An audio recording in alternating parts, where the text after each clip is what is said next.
आज हम लोग देखेंगे क्लास 12 के फिजिक्स में क्लास चैप्टर 2 में जो हम लोग देख रहे थे गॉस का प्रमेय। जो चैप्टर आपका है गॉस का प्रमेय, उसमें हम लोग ने देखा था क्षेत्रफल सदिश, इलेक्ट्रिक फ्लक्स और गॉस का प्रमेय हम लोग देखे थे।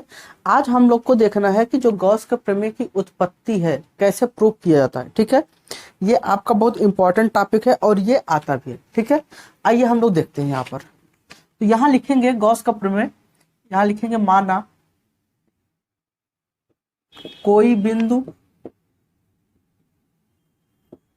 बिंदु आवेश प्लस क्यू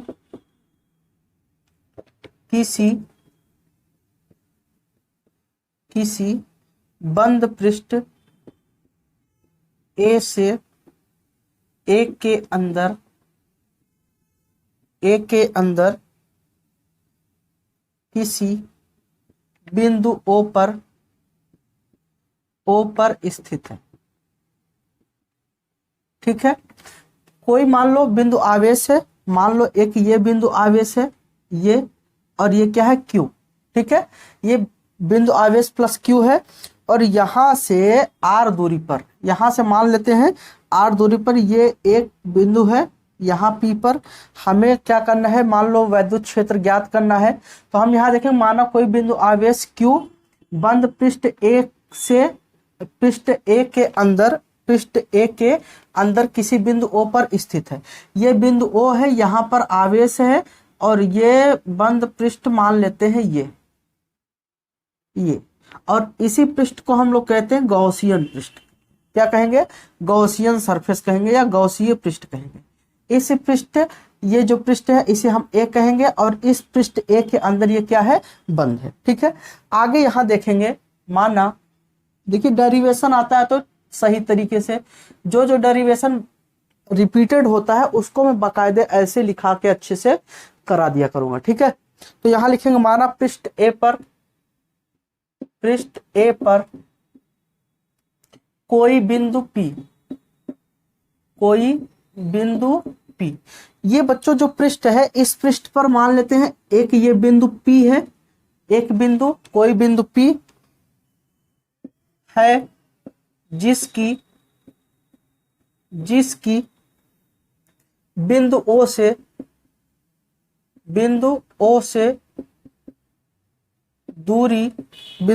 दूरी स्मॉल r है।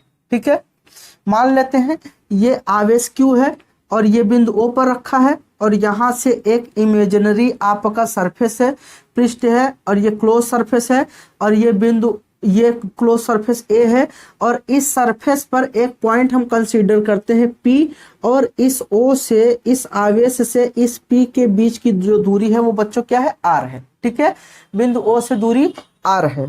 ठीक है, अब यहां लिखेंगे बिंदु P के चारों ओर, बिंदु P के चारों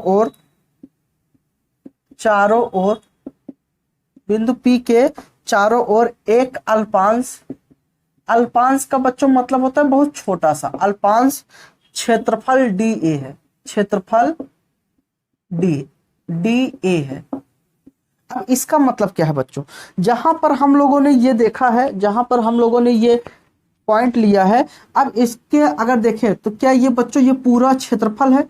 तो यहां से जो हम क्षेत्रफल लेंगे, ये क्षेत्रफल एक छोटा सा क्षेत्रफल है और यही जो क्षेत्रफल है वो अल्पांश क्षेत्रफल DA कहलाएगा।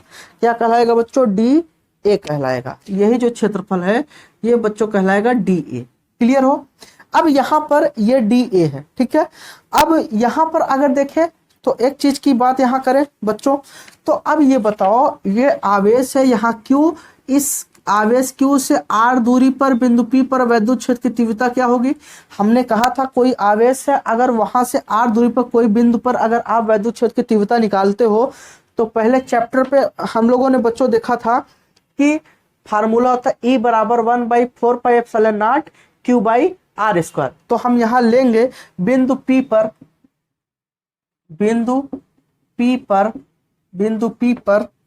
वैद्युत क्षेत्र की तीव्रता,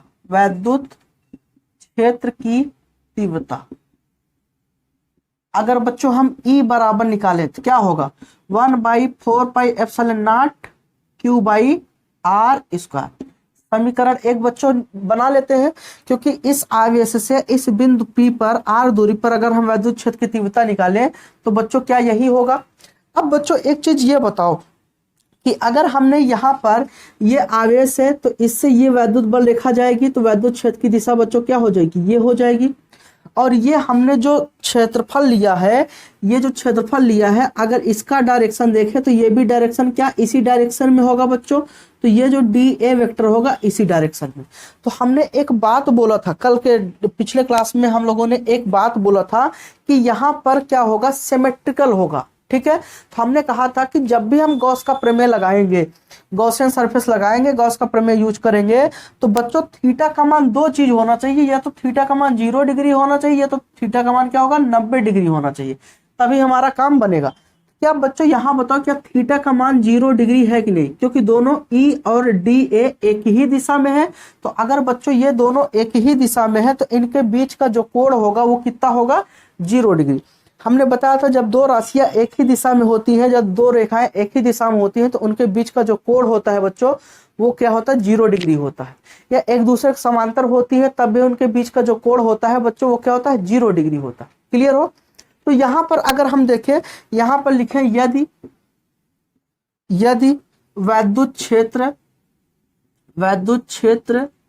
ई वेक्टर तथा क्षेत्रफल सदिश डी ए वेक्टर के बीच का कोण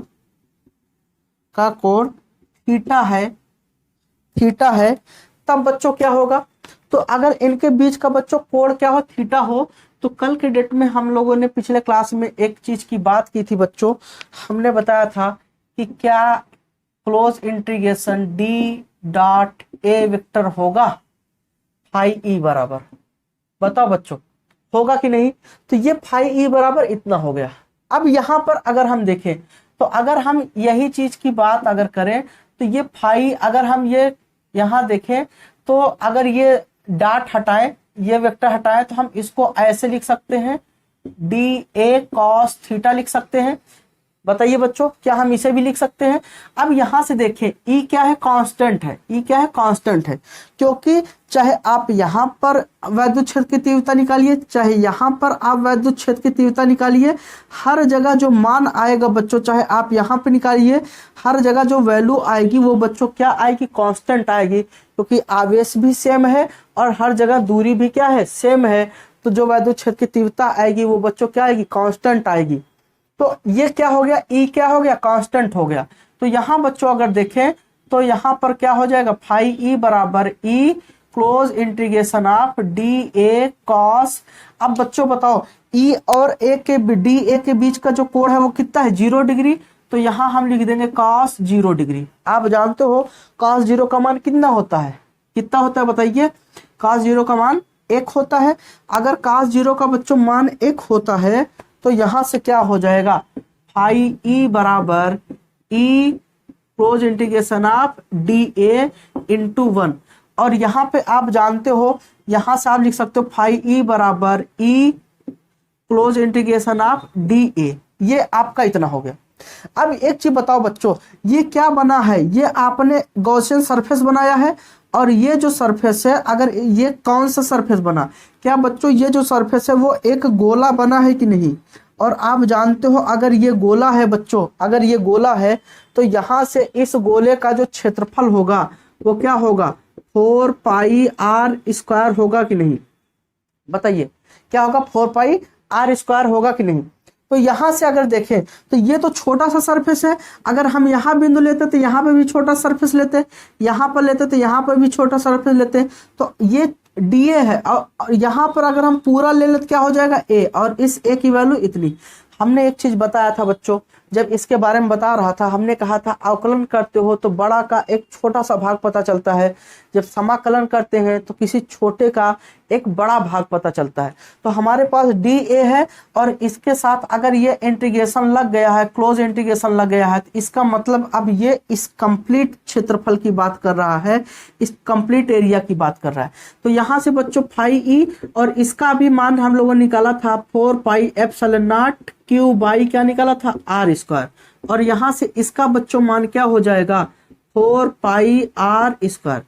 क्या बच्चों 4 पाई से 4 पाई कैंसिल हो गया, क्या आर स्क्वायर से आर स्क्वायर कैंसिल हो गया, तो यहां से बच्चों क्या बचा, यहां से क्या बचा फाई ई बराबर क्या बचेगा क्यू अपान क्या ये एप्सिलॉन नॉट बचा है ना, तो यहां से क्यू अपान एप्सिलॉन नॉट।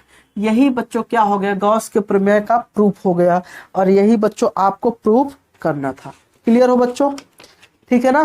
तो उम्मीद करता हूं ये चीज आपको अच्छे से समझ में आ गया होगा। ठीक है, अब हम लोग आगे बात करते हैं। ठीक है, कुछ और चीजें इसमें जानते हैं, समझने की कोशिश करते हैं, क्योंकि यही छोटी छोटी पॉइंट आपको बेहतर बनाती है। एक चीज जान लीजिए, आप बड़ा जान लोगे उतना आप बेहतर नहीं बनोगे, लेकिन आप छोटी छोटी बातें जानते रहोगे, जब आपका बेस मजबूत रहेगा तो आप किसी भी चीज को आराम से आसानी से सीख सकते हो। ठीक है बच्चों, तो आइए आगे अब बात करते हैं। अब बच्चों हम लोग नोट देखते हैं। ठीक है, नोट देखते हैं। नोट नंबर 1 देखते हैं। ठीक है बच्चों, नोट नंबर 1 बच्चों क्या देखते हैं कि हम लोग अब तक हम लोगों ने देखा था कि मान लो एक किसी भी आकार का एक बंद पृष्ठ है और वहां आवेश क्यू है, तो यहां से जो गुजरने वाला फ्लक्स होगा वो फाई ई क्या होगा क्यू अपान एप्सिलॉन नॉट होगा। यही हम लोगों ने देखा था। अब इसमें हम लोग एक चीज क्या देखेंगे, मान लो एक हमारे पास किसी भी आकार का एक ये बंद सरफेस है, क्लोज्ड सरफेस है बच्चों, क्लोज्ड सरफेस है, और इस क्लोज सरफेस में एक आवेश नहीं कई आवेश हैं। एक आवेश नहीं है बच्चों, यहां पर कई आवेश है, Q1 है, प्लस Q1 है, प्लस Q2 है, यहां पर माइनस Q3 है, यहां पर प्लस Q4 है, ये आवेश रखें। अब यहाँ पर कई आवेश है, तो क्या सभी आवेशों का अपना वैद्युत बल रेखाएं होगी, क्या क्षेत्र रेखाएं होंगी? अगर क्षेत्र रेखाएं होंगी तो ये क्षेत्र रेखाएं इस सतह को क्या करेंगी, स्पर्श करके जाएंगी, तो फ्लक्स क्या होगा, तब यहाँ पर जो फ्लक्स होगा वो बच्चों फाई ई होगा। फाई ई बराबर पहले का लेंगे Q1 upon epsilon not plus Q2 upon epsilon not, फिर क्या लेंगे ये आपका plus minus Q3 upon epsilon not और plus Q4 upon epsilon not. ठीक है बच्चों, हम इसको ऐसे लिख लेंगे। अब इसको ऐसे लिख सकते हैं फाई ई बराबर Q1 अपान एप्सिलॉन नॉट, और ये देखिए ये भी प्लस प्लस हो जाएगा Q2 अपान एप्सिलॉन नॉट, और ये प्लस माइनस बच्चों क्या होगा minus Q3 upon epsilon not plus Q4 upon epsilon not. ऐसे जितने आवेश रहेंगे सबको हम ऐसे लिख सकते हैं और ये वैल्यू हो जाएगी। ठीक है, हम चिन्ह सहित गॉस के नियम के रूप में लिख के टोटल को जोड़ देंगे, वही हमारा क्या हो जाएगा टोटल फ्लक्स हो जाएगा, टोटल फ्लक्स हो जाएगा। ठीक है बच्चों, तो उम्मीद करता हूं ये चीज आपको समझ में आ गया होगा। अब आगे बात करते हैं जो दूसरा नोट है, जो गॉस का नियम है, गॉस लॉ, गॉस का नियम केवल क्लोज्ड सरफेस के लिए लागू होता है। ठीक है बच्चों, तो जो गॉस का नियम है केवल और केवल बंद सतह के लिए ही लागू होगा, ओपन सरफेस के लिए नहीं होगा। ठीक है, अब यहां देखेंगे गॉस का नियम, अगला पॉइंट गॉस का नियम सरफेस के आकार अथवा आकृति पर निर्भर नहीं करता है।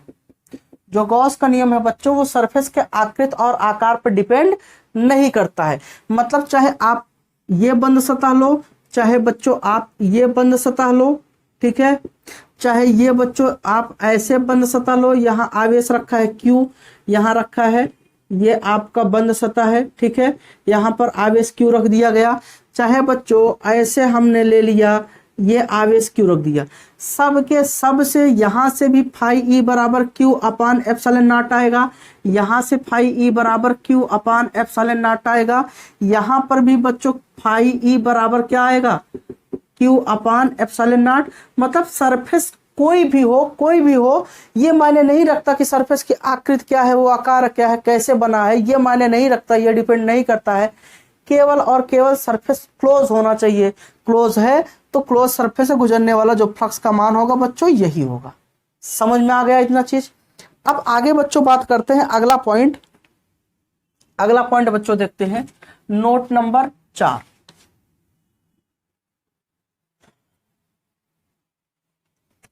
नोट नंबर 4 देखते हैं, किसी बंद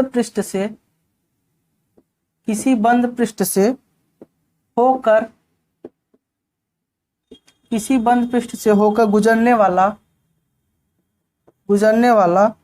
कुल वैद्युत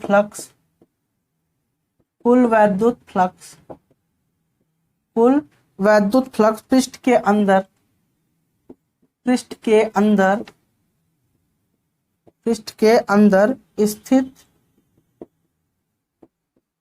अंदर स्थित कुल आवेश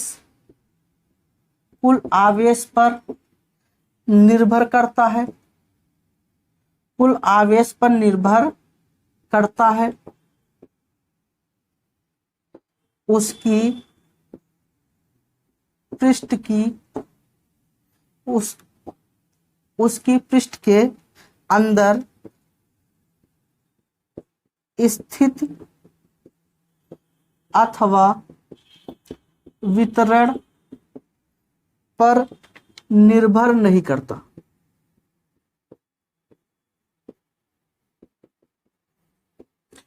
समझिएगा बच्चों, इसमें कहा किसी बंद पृष्ठ से होकर गुजरने वाला जो कुल वैद्युत फ्लक्स है, मान लो ये वैद्युत फ्लक्स है, ठीक है, ये बंद पृष्ठ है। अब यहां से अगर कोई आवेश रखा है तो मान लो आवेश यहां रखा है, तब भी फाई ई का मान Q अपान एप्सिलॉन नॉट होगा। फ्लक्स का मान पृष्ठ के अंदर स्थित आवेश पर निर्भर करेगा, Q पर निर्भर करेगा, ठीक है। अगर यहाँ आवेश Q1 होता तो यहाँ क्या हो जाता, Q1 हो जाता। तो इसका क्या मतलब है कि यहाँ पर जो फ्लक्स है वो डिपेंड केवल और केवल किस पे करेगा, केवल और केवल बच्चों यहाँ पर आवेश पर डिपेंड करेगा, ना कि उस पृष्ठ के अंदर स्थित उसकी स्थिति और वितरण पर। मतलब अगर आवेश यहाँ ना हो के बच्चों कहाँ होता, अगर यहाँ पर होता तब भी फाई ई का मान वही होता, अगर आवेश बच्चों यहाँ होता तब भी होता। मतलब क्या है कि आवेश का जो पोजीशन है उस पर भी डिपेंड नहीं करेगा, और आवेश का जो डिस्ट्रीब्यूशन है उस पर भी, जो वितरण है उस पर भी डिपेंड नहीं करेगा, केवल और केवल सरफेस पे डिपेंड करेगा। सरफेस क्या होना चाहिए, बंद होना चाहिए, बस इतने पे डिपेंड करेगा, ठीक है बच्चों। अब यहाँ पर देखते हैं अगला पॉइंट, गॉस का प्रमेय केवल, अच्छा ये तो हमने बता दिया कि जो गॉस का प्रमेय होता है वो केवल और केवल गॉसियन सरफेस पर ही क्या होता है, अप्लाई होता है, ये हमने बता दिया था। अगला पॉइंट देखते हैं, किसी बंद पृष्ठ में, आप लोग लिखिए, किसी बंद पृष्ठ में, किसी क्लोज सरफेस में, कौन सा नंबर, 5 नंबर, किसी बंद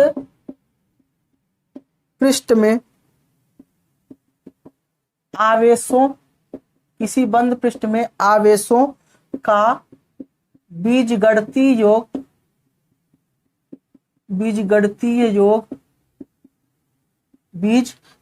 योग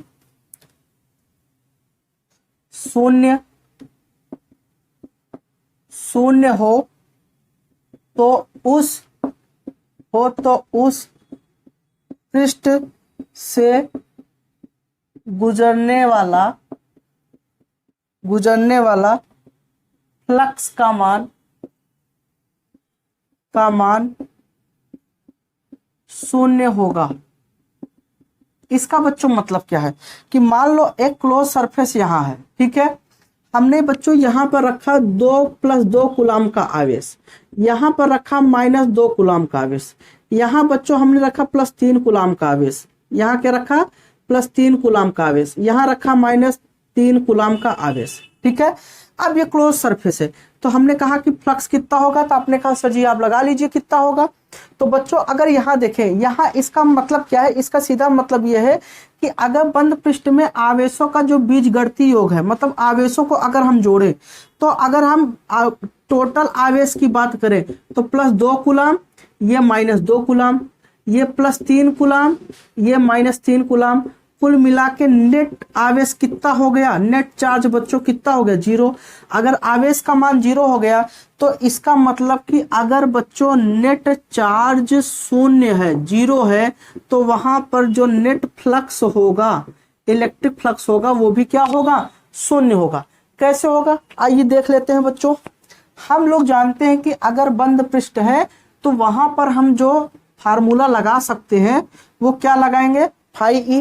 तो यहां पर अगर हम देखें तो यहां हम लिख सकते हैं टोटल फाई ई बराबर क्या होगा, 2 आवेश कितना है 2 कूलम, 2/ε0 प्लस, और ये -2/ε0, और यहाँ +3/ε0, क्योंकि ये वाला +3, और ये बच्चों क्या होगा माइनस है तो -3/ε0। ये बच्चों कट गया तो यहाँ से जो टोटल फ्लक्स आएगा वो क्या होगा 0, ठीक है। तो किसी क्लोज सरफेस के अंदर अगर नेट चार्ज जो है वो अगर 0 है तो वहां से पास होना जो नेट फ्लक्स होगा वो भी क्या होगा बच्चों 0, क्योंकि वो एक दूसरे को कैंसिल कर लेंगे। जब वो कैंसिल कर लेंगे तो वहां पे क्या हो जाएगा, नेट फ्लक्स क्या हो जाएगा बच्चों 0। समझ में आ गया? तो उम्मीद करता हूं ये चीजें आपको समझ में आई होंगी। अब हम अगले टॉपिक में देखेंगे कि गॉस का जो एप्लीकेशन है, जो अनुप्रयोग है, ये बहुत इंपॉर्टेंट टॉपिक है। 3 से 4 एप्लीकेशन है, अनुप्रयोग है, और उसका डेरिवेशन आपको करना है, और वही बहुत इंपॉर्टेंट आपका टॉपिक है, ठीक है बच्चों। और एक बात और हम बताएंगे आपको कि जैसे न्यूमेरिकल वगैरह कराना है, तो जैसे बोर्ड पे न्यूमेरिकल कराने में थोड़ा दिक्कत ये होता है कि अभी बोर्ड पे क्वेश्चन को लिखो, उसके बाद फिर सॉल्व करो, फिर रोको, पॉज करो, फिर लिखो, फिर करो, दिक्कत होता है। तो न्यूमेरिकल में आपको कराने के लिए मैं हैंड से कॉपी पे मैं न्यूमेरिकल को सॉल्व करके अपलोड कर दिया करूंगा। टाइम भी बच जाएगा, हमारा भी टाइम बच जाएगा, आपका भी समय बचेगा, और ज़्यादा से ज़्यादा आप क्वेश्चन भी कर सकोगे, ठीक है। तो वैसे मैं अपलोड कर दूंगा, आप देख लीजिएगा, ठीक है बच्चों। तो अगर आज का वीडियो अगर आपको पसंद आया हो तो जरूर लाइक करें, दोस्तों में जरूर शेयर करें, बताएं कि यहाँ से अच्छे से आप पढ़ाई कर सकते हो, और हमारे जो समझाने का तरीका है वो आपको समझ में आ रहा है कि नहीं, हमारे पढ़ाने की टेक्निक में क्या कमी है आप बता सकते हो, आप अपनी राय को रख सकते हो, क्योंकि अगर आप बताओगे तभी हम बेहतर बन पाएंगे, और हमारा उद्देश्य है कि हम बेहतर बने और आपको बेहतर बनाएं। थैंक यू बच्चों।